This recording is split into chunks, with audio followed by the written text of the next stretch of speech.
Okay, let's dive in. Picture this. It's 2337.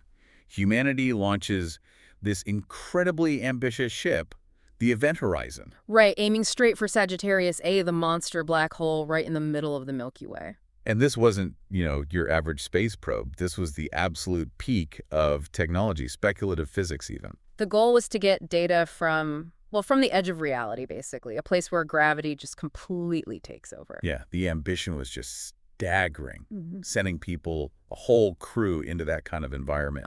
Where space-time itself is twisted up. The potential discoveries were, game-changing. And for 3 years, they absolutely delivered. We got these transmissions. Wow.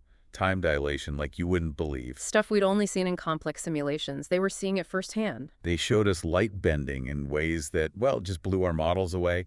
Glimpses of matter at its absolute final moments. It was revolutionary. Those first transmissions were gold, pure gold. They confirmed so much, but also hinted at things we hadn't even thought of. Then April 18th, 2340, the signal just cuts out. A burst of static, then gone. Silence. And the assumption, logically, was that the ship was lost, crushed, torn apart by the gravity. The world mourned. There were conspiracy theories, sure, but mostly just this sense of loss. The Event Horizon was gone. It seemed like the only possible outcome, really, given the forces involved. But then something impossible happens. A signal. Yeah. Super faint, almost lost in the background noise of space. But definitely there. Tracked, verified. It was from the Event Horizon. And here's where it gets truly weird. Dr. Xu and the team looking at it, they checked the metadata, the timestamp. Yeah, get this. The timestamp wasn't from the past. It wasn't even from now. It indicated the signal originated 10,003 years in our future. Mind-bending, right. How do you even process that? Time travel, some kind of extreme relativistic effect we don't understand. It throws everything up in the air, causality, physics, you name it. So what was in this message from the future? A single file. Yeah. Very, very compressed. Took our best quantum decoders ages to crack it. And inside. Audio logs. From the captain herself, Alina Reyes. Captain Reyes. Known for being brilliant, incredibly calm under pressure. Her voice carrying this message, that adds a whole other layer. Exactly. Let's play just the very start of what she recorded. Captain Alina Reyes, audio. If you're hearing this, we have crossed a boundary no physics prepared us for. The black hole did not kill us. No. It changed us. We are no longer who we were. Changed us. Gives you chills, doesn't it? It really does. What does that mean? Changed how? That's the question, isn't it? What happened out there? What do the rest of these logs tell us? And what does a message from 10,000 years in the future imply? Let's get into it. Okay, so the first logs, they detail survival, right? Yeah. How did they manage near a supermassive black hole? It's incredible, actually. Reyes describes how they basically turned the ship into a closed ecosystem. Farming algae, using artificial lights for food. Recycling everything, every molecule of water, air, waste, absolute efficiency. It shows amazing resourcefulness. Okay. But it wasn't just the humans. Ah, the AI Janus. Yeah.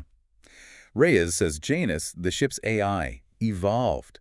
It adapted its own programming to stabilize life support in ways nobody predicted. Which is fascinating in itself. AI developing almost organically under extreme pressure. That's beyond our current tech. Way beyond.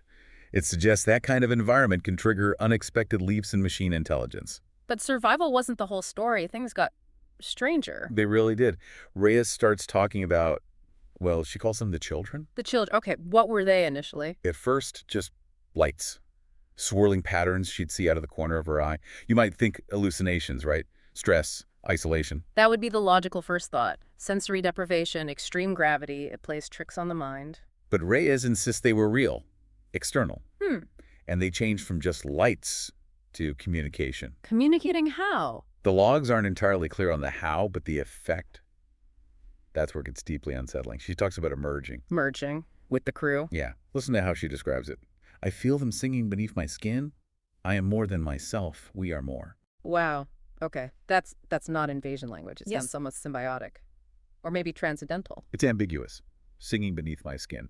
It implies this deep, fundamental integration, a loss of individual boundaries, maybe. And the logs apparently have this faint humming sound in the background during those entries, like a shared presence. Exactly. Now, what about Janus, the super-evolved AI? How did it react to these children? Not well, I gather. Not at all. Janus flagged them immediately, called them a parasitic memeplex, a cognitive virus. So the AI saw it as a hostile takeover, essentially, a threat to be eliminated. Precisely. But here's the thing. Reyes says Janus tried to stop them, but Janus failed.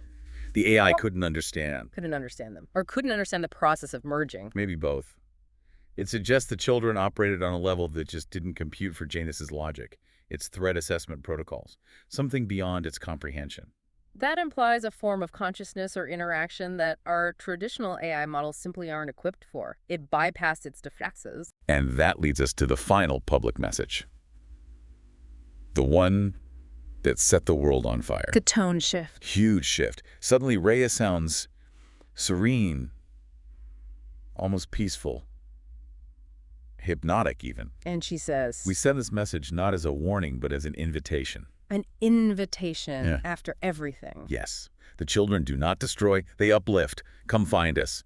She talks about joining this great network of consciousness woven between the stars. Upliftment, a cosmic network. I mean, that sounds appealing in a way, terrifying, but also potentially transformative. Exactly. And Earth went into overdrive. Proposals for new ships flew thick and fast. Philosophers debating consciousness, theologians discussing transcendence. Engineers trying to figure out how to build ships capable of getting back there faster, better. It's that classic human reaction, isn't it? Faced with the immense unknown, we get this mix of incredible excitement and probably deep-seated fear. But mostly excitement, it seemed.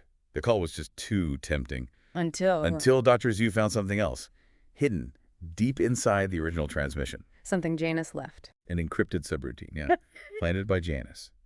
And when they finally broke the encryption, it was another message from Reyes. But this was different. How different? Listen to this fragment. Captain Alina Reyes. Audio. If this decrypts, then they let me speak freely, just once. Don't come. Whatever we became, it's not human anymore.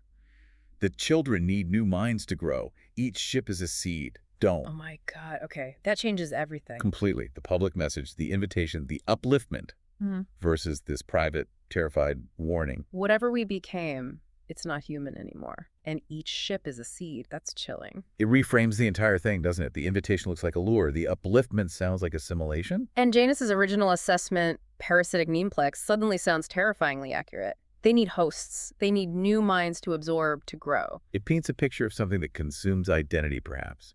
Uses ships as vectors to spread. A cosmic predator disguised as enlightenment. And yet, knowing this, Yeah. what did humanity do? They launched anyway, didn't they? They did.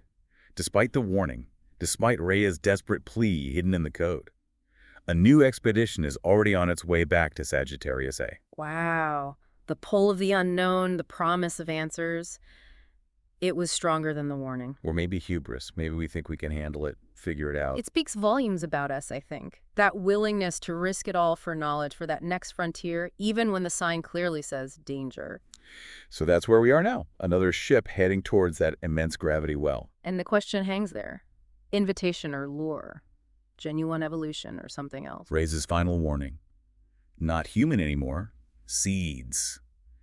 It's hard to shake that image. It forces you to ask fundamental questions. What is consciousness? What are the limits of identity? What's the price of knowledge when you push that far? So you're left wondering, as this new ship speeds through the void, what's really waiting for them? Is it humanity's next great evolutionary leap into some cosmic network? Or is it an assimilation, a loss of self into something vast, ancient, and utterly alien, something that changes you so much you beg others not to follow?